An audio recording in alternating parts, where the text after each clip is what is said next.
It may not be much for you, but it meant a lot for me. Lots of time and effort saved by not getting up from beneath the car every time just for a wrench, Minato said and mirrored his son's bright smile. He threw his arm around Naruto's shoulder and said, "Tell you what. How about we take your mother and we all go out today for a pizza tonight instead of having dinner at home?" "For real?"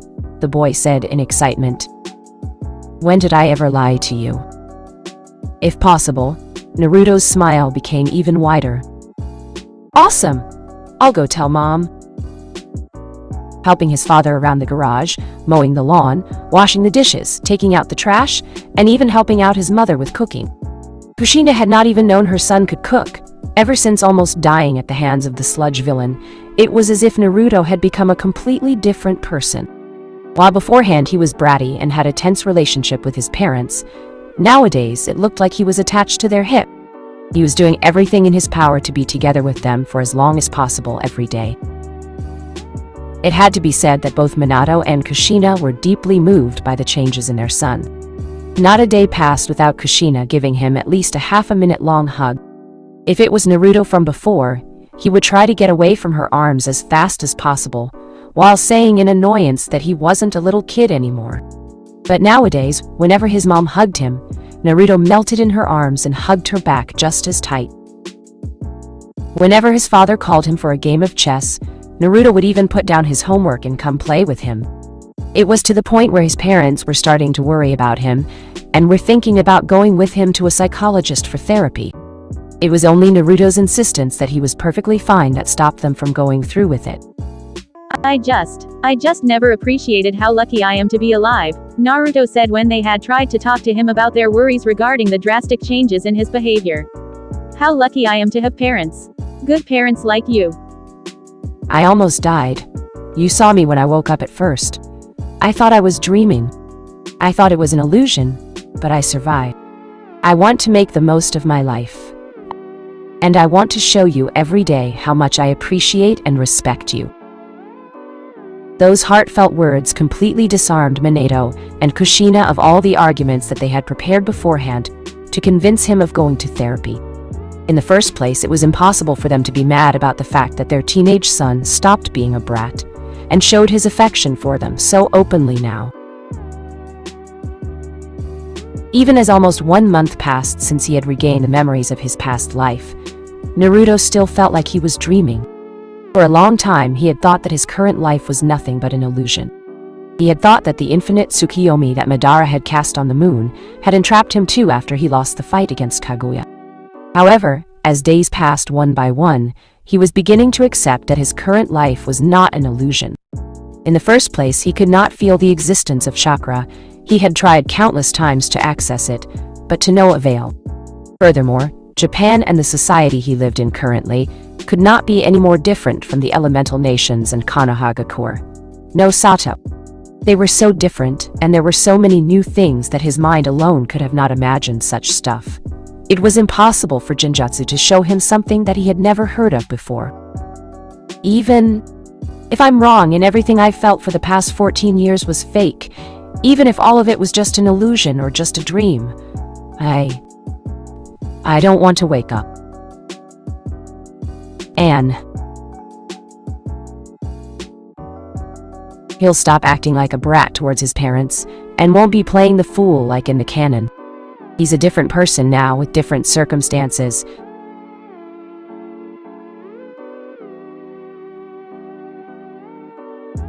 Chapter 3. Recommendation. Listen to me, Naruto. Never reveal that quirk of yours to anyone. No matter what.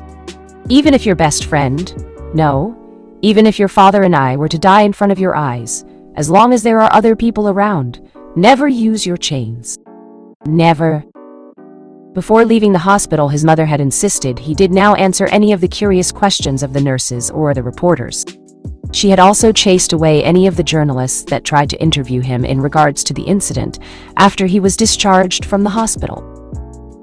He let out a sigh, and he caressed his fluffy foxtail with his hands, making sure it was entire wet before grabbing a bottle from the edge of the shower cab that showed an image of a furry tail and a pair of animal ears. Turning off the water, he started to scrub his fur with the special shampoo, making a great deal of bubbles.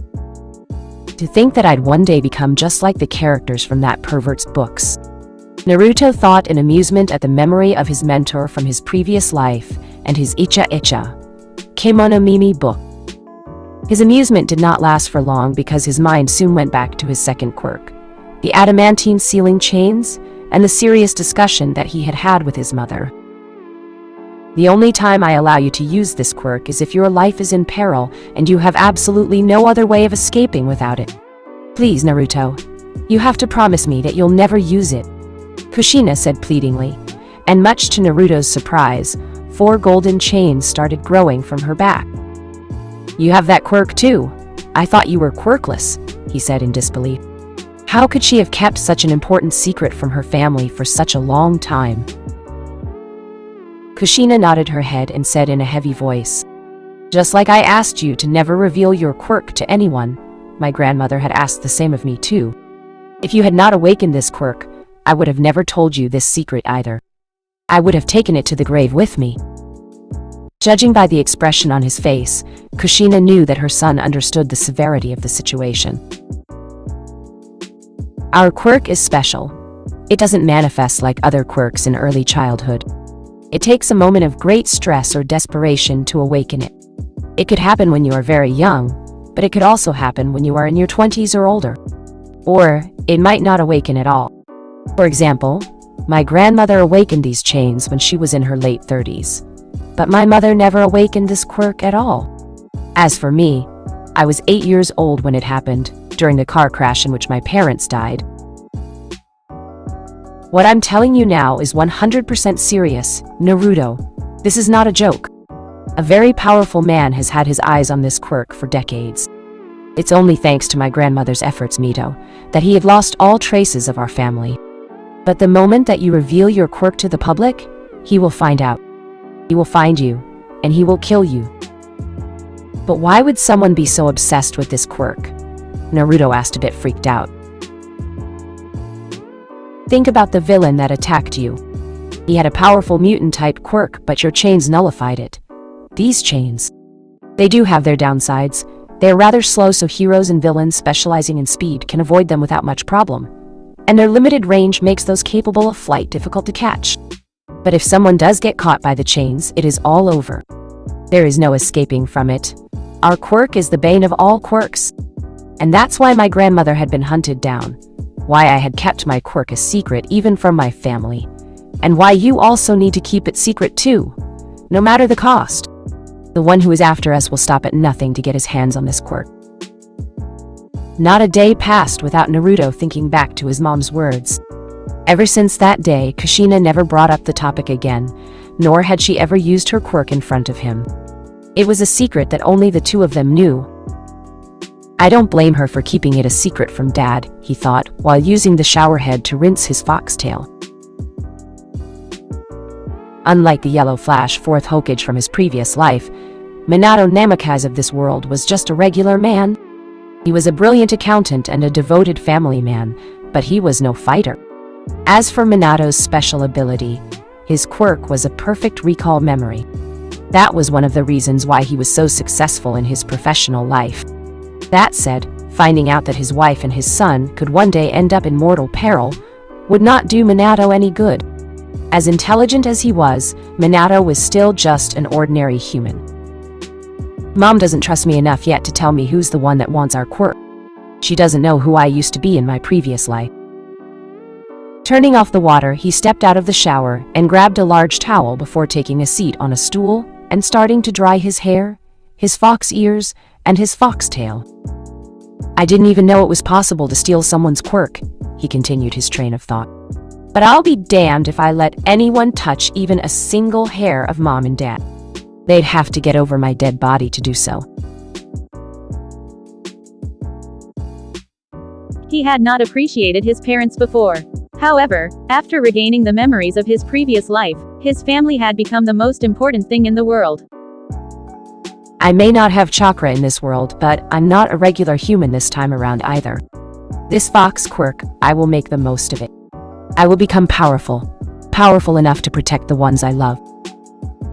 Naruto had wanted to become a pro hero even before he recovered his memories, but his motivation was completely different now. Becoming a pro hero was no longer the end goal. Now his end goal was to keep his family safe. Since you're all third years, it's time for you to think seriously about your future. I'll pass out handouts for your future plans now, but you're all pretty much planning to go into the hero course, right? At the homeroom, teacher's words, the class erupted into cheers, and everyone started to show off their quirks. Yes. You all have wonderful quirks. But using your quirks at school is against the rules. Disdainful voice rang over all the other noises in the classroom. It was none other than Katsuki. Bakugo. Sensei, don't lump us all in the same group. I'm not gonna be stuck at the bottom with the rest of these rejects. That was uncalled for, Katsuki. Yeah, nobody asked for your opinion. Shut up. But the blonde boy laughed in ridicule.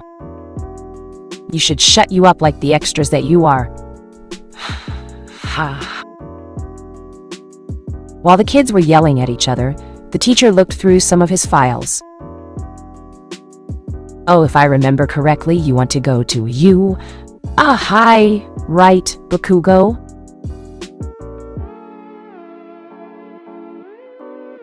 As everyone in the class was voicing out their surprise, Ahai was a national school renowned for its extremely low acceptance rate, barely 0.2% of the test participants managing to get in every year. Bakugo made sure to rub it in their faces.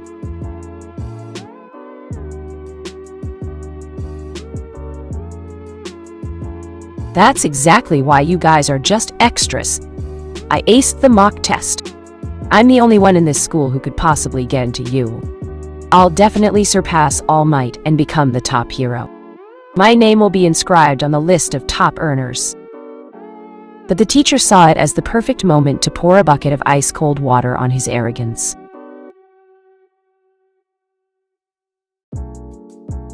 I do not doubt you'll get famous one day with your quirk, but you're not the only one who is going to. This year. Uzumaki, Naruto from Class D is coming along with you as well. Katsuki, Bakugo's face became an interesting shade of red, almost purple. It was as if he was going to explode. How is that possible? I never heard anything about that. Oh, Uzumaki. Naruto had been recommended to the school by All Might himself. He doesn't need to take the exam. He has already been accepted in. Bakugo looked like he had just seen a ghost.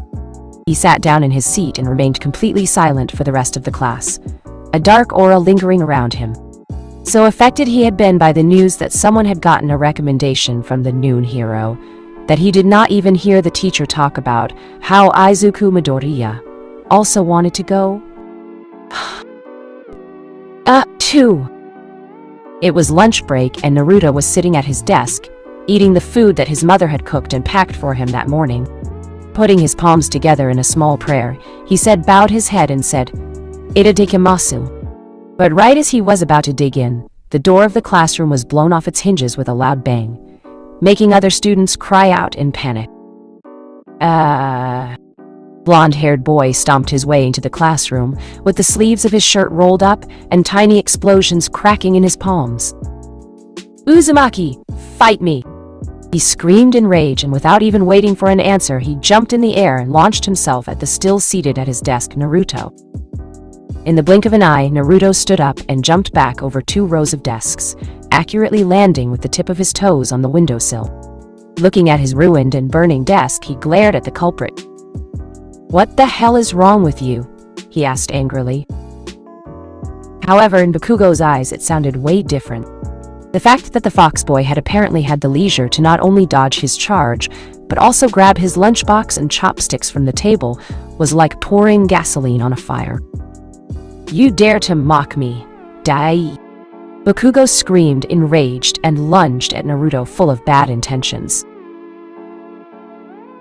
But Naruto let himself fall on his back, easily slipping through the open window and falling to the ground from the 2nd floor. His classmates cried out in shock at what he did, and even Bakugo stopped in his tracks in disbelief. But when he looked through the window and saw Naruto standing on the ground completely unharmed and even grabbing a meatball from his lunchbox with his chopsticks, Bakugo saw white in front of his eyes. He was so angry that he couldn't even form coherent sentences. "You bastard, I'll... In the end, he just gave up on speaking and jumped off through the window as well, his hands extended in front of him and booming with explosions. "All right, that's quite enough," Naruto said in annoyance. Right as Bakugo's palm was 30 centimeters away from his face, Naruto stepped to the side, grabbed one of the boy's forearms with his free hand, the other one was still holding his lunchbox, and tripped him with his left foot. The boy had too much momentum to stop himself in time, and he crashed face first into the asphalt.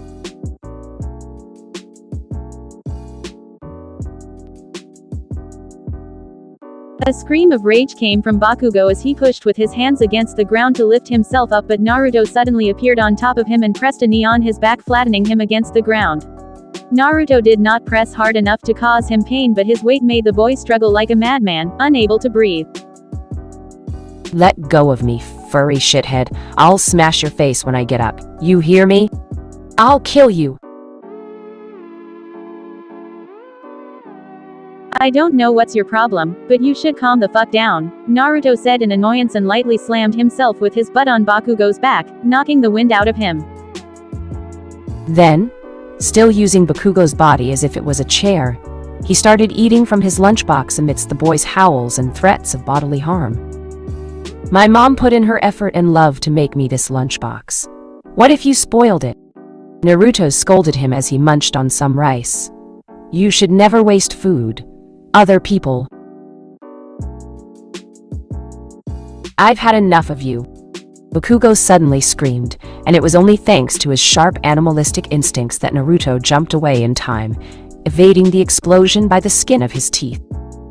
Looking at the boy's twisted from rage face, and the explosions cracking around him, Naruto could not help thinking, "This guy wants to become a hero?" At that moment, Bakugo looked no different than a villain. Crouching down and grabbing a small pebble from the ground, Naruto said, "That explosion could have seriously injured me." His voice was no longer as easygoing as before. "That was the point, you smug bastard," Bakugo hollered, explosions blowing even louder from his palms. "When I'm done with you, you'll be why." The sound of an extremely fast object tearing through the air was heard, and Bakugo's words died in his throat, as he unexpectedly collapsed, his eyes rolled into the back of his head. He was unconscious. On his forehead, a glaring red bruise, the size of a 500 yen coin, appeared. Naruto had thrown the pebble that he had picked up from the ground with such speed, strength, and accuracy that Bakugo had been effectively sniped before he even had the time to react. "Still got it," Naruto said, rather pleased with himself.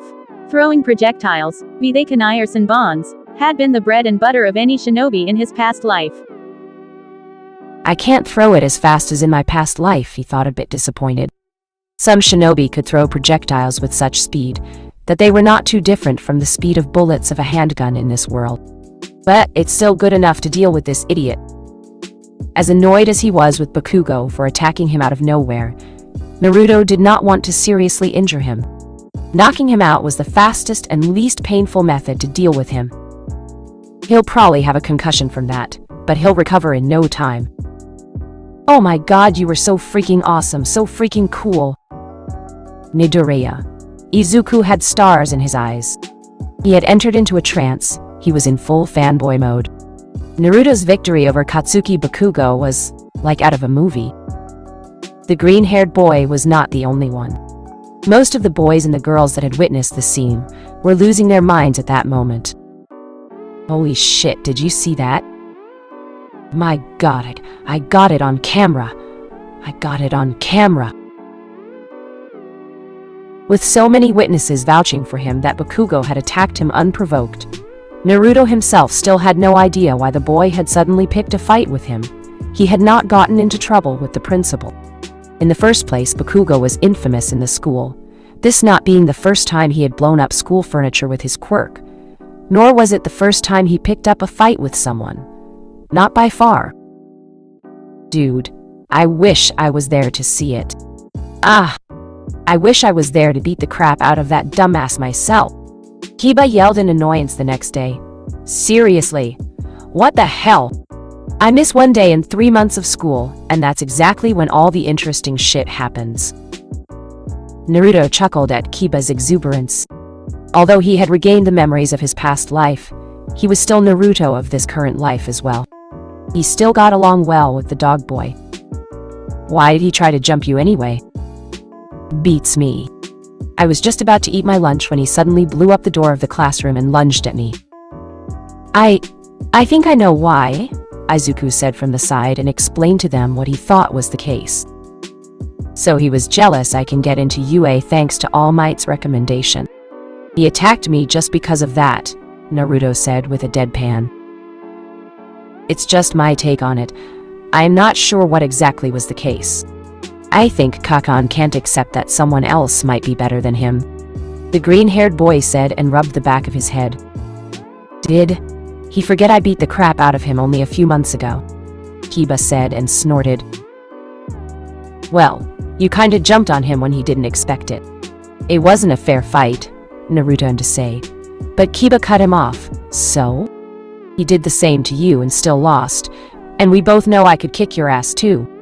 So that makes me 2 levels above him. Sure you can, Naruto said with a laugh, not taking him seriously. In the first place, he did not care about fighting Kiba. They were friends. By the way, Kiba, Izuku said, my homeroom teacher didn't say anything about you going to UA together with Kachan and Naruto. Are you really not going to the best hero school in the country? Kiba shrugged his shoulders uncaringly. I don't give a damn about all that hero crap. Once I'm done with school, I'll join the family business. At that, Izuku stopped asking questions altogether. The Inuzuka family was rather feared in their city, and for a good reason. Many unsavory rumors were circulating about them.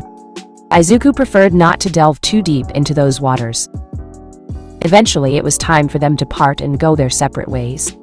However, after Kiba left, Izuku continued to walk with Naruto despite that it would lead to a rather large detour on his way home. After a few minutes of making idle talk, Izuku said, You know, I've always wanted to become a hero. It's been my dream since forever. I have applied to go to UAI too, but I wanted to ask you, do you think I can become a pro hero too despite not having a quirk? Naruto stopped walking and looked at Izuku, who was similarly looking at him intently. The answer was clear in his mind. It wasn't possible. However, how to break it to his friend was another matter altogether.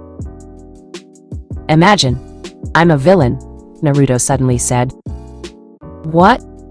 Not giving him an answer, Naruto suddenly grabbed Izuku by his shirt and lifted him in the air as if he was weightless before pushing him rather roughly against the wall of a nearby building.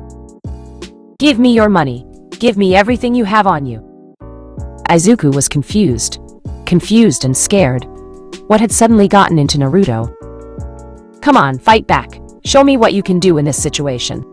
Show me what a quirkless person is capable of. When he heard those words, Izuku finally understood what he meant, taking the widening of the green-haired boy's eyes as a sign that he got his message across. Naruto let Izuku down and smoothed his stretched-out shirt. My quirk isn't even that strong, but you'd still be helpless to deal with me.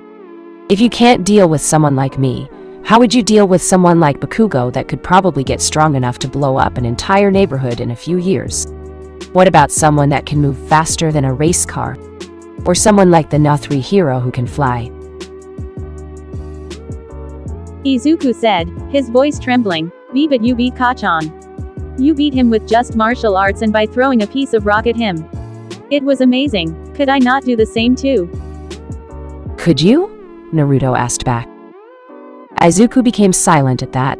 He was a scrawny, skinny, and unathletic boy. He had never done any sports, nor had he ever gotten into a fight with someone.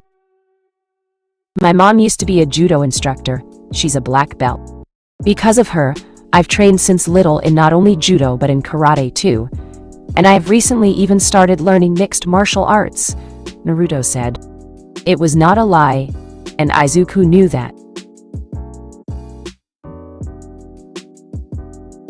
Before getting pregnant with Naruto, Uzumaki Kushina used to be a judo instructor at a dojo. She retired afterwards, and due to her husband's job being very lucrative, she and Minato decided that it was better for her to stay at home and take care of their baby instead of going back to work and hiring a nanny. That said, it was due to Kushina's martial arts pedigree and Naruto having too much energy for his own good that his parents introduced him to the world of martial arts at a young age. While Naruto had never cared about his studies, when it came to his training, he had always put in the required effort, and more.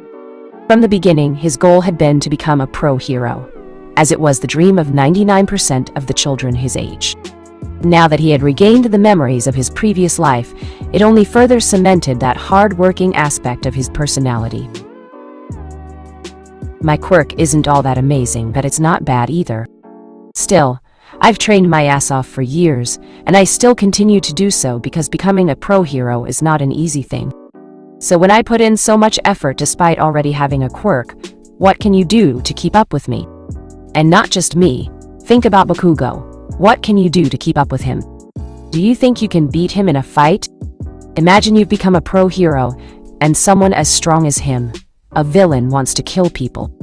What can you do to stop him? Izuku looked at the ground stubbornly, even as tears started pooling in his eyes. All Might told me the same when I met him a few weeks ago. Even so, Izuku stopped to wipe his tears with the sleeve of his shirt. I don't need to be the strongest. I just want to help people. I want people to feel safe when I'm around. I want to be like All Might. To say, I am here, and immediately make everyone believe that everything is going to be all right. Naruto blew out a long sigh. It pained him to see Izuku cry like that, and it pained him even more when he thought about how impossible his dream seemed to be. He did not know what to say for a while, and nearly a minute of uncomfortable silence followed. The only sounds heard being Izuku's sobs and the car's engines passing by in the background. Reminds me of how I used to be in my previous life, Naruto thought. Nobody believed me when I said I would become greater than any of the Hokage and make everyone acknowledge me. But then he shook his head. Still, in some regards, we couldn't be more different. I had the tools to become great. I was from the Uzumaki clan, and I had Kurama too. Izuku has nothing. Thinking about his former lifelong companion, Naruto's tail sagged. He missed the grumpy old fox. They may have not been friends for a long time before they were both killed by Kaguya, but Naruto would never forget just how many times the Biju had saved his life. Naruto shook his head to clear up the depressing thoughts and turned his attention back to his friend. Yue's entrance exam is in 9 months. Have you prepared for it? He asked. His crying having ceased for the moment, Izuku answered while avoiding eye contact, due to being ashamed at how he had cried in front of him. I think I'm almost ready for the written exams. What about the practical exams? There's going to be some fighting for sure. Izuku fiddled with his thumbs as he looked down again. Don't tell me you're relying on getting in through a fluke. The green-haired boy's silence was all the answer he needed. Naruto did not even try to hold back a loud groan. Not only that Izuku did not have a quirk, but he was weak even for a quirkless boy of his age. Yet he hadn't done anything to at least try to bridge the gap between him and the others. Man, you are hopeless, Naruto said, and let out another sigh. But I'll help you. I won't let you struggle alone.